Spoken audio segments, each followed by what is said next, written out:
le vena chuan guitar lesson thar kan zir lenga kan zir tur hi an tham ral zota Samuela sakha nia ngei zong te ne na lawin then to angai zong ina la mangai te tan ka hlananga he hla hi amu ta chen chuan anal em em a chu wangin a zir tu tan he lesson hi ka hlana boka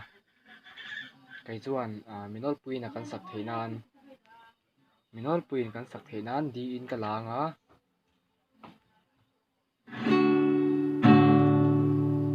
chuan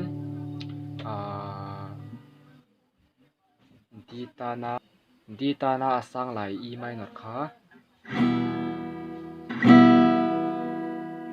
ti chuan di ta na a hniam e chuan di ta na a hniam lai kan ti ve thung kha F sharp minor a thununa kan hmang dona khabit di ta na asang G kha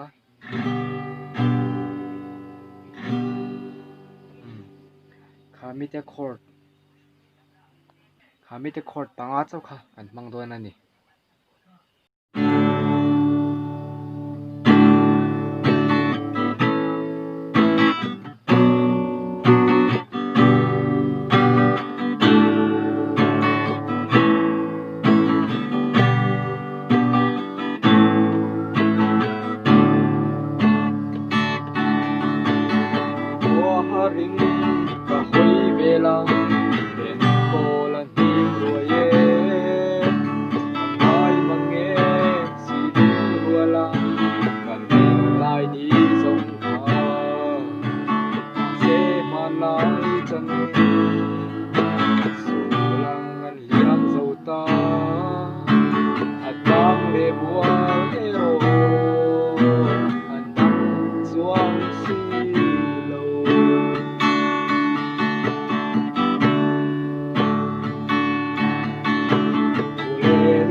verse 1 le verse 2 chaw kha kan sa hri mai nga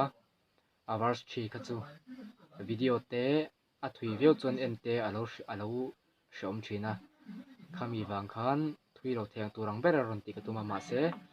khongai takin ka video te milo download sak mai lawin milo view chhuah sak pe ngei turin